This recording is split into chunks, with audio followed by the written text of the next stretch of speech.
In the first episode, your character, Walter Blunt, gets wasted, sings rap, I believe picks up a transgender prostitute, and ends up in jail, right? And also drives his car while he's underneath all these influences as well, yeah. So what does that say about the state of the news business? What are you trying to say about journalism? Well, you know, his numbers are slipping. This is something you wouldn't understand, of course, or people here, but the show isn't doing quite as well. It's been on the air for 5 years, and Walter wants to reinvigorate how he's approaching this. He wants to establish a new relationship with his audience. He wants to change the world with his news program. And but in the meantime, he needs to get his personal life a little bit more organized and less chaotic. This is very much a satire of the news business. How did you study? How did you prepare? I have been a news junkie all my life.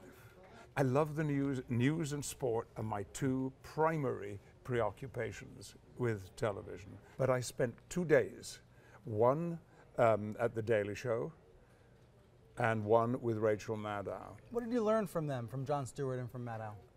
I learned very quickly how clever people are who work on those shows, how intellectually clever they are and how articulate.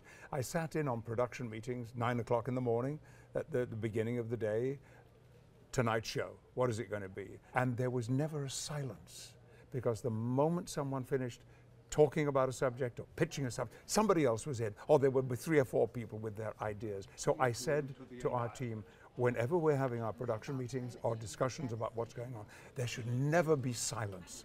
Always somebody has something they want to say that's really urgent, and they want their voice to be out. That was the first thing I got from it. I've learned the techniques of teleprompt reading by watching real anchors and newsmen and presenters do it. Maybe I can learn from you. What did you learn about reading the teleprompter? The important thing is not to stay fixed, rigid, staring at it, you know, as though there's a poisonous snake in front of you. but to be relaxed and easy and look away. Try to be conversational. Yeah, as though you're just talking, but all the time, you know, you've got an eye. You need to have an excellent relationship with the operator, who can speed up when you speed up and slow down when you slow down. So it appears as though, like now, that it is all spontaneous speech. If you were in character right now, what would you be challenging me about? What kind of interviewer is Walter Blunt? Tell me, Brian. Maybe I shouldn't have asked this. Tell me, Brian. You have a very big election coming up in just over a year's time. How do you think that election is going to go? And most importantly, what impact is it going to have on the rest of the world? I'm trying to think of a way not to use the word Trump in my answer, but I can't. I would love to get Mr. Trump onto Blunt Talk. I think Walter and Donald would hit it off really well. So what do you think? Patrick Stewart, actual cable news anchor someday? I would love to have a go. I would love to. Thanks so much. Oh, thank you, Brian. Good talking to you again.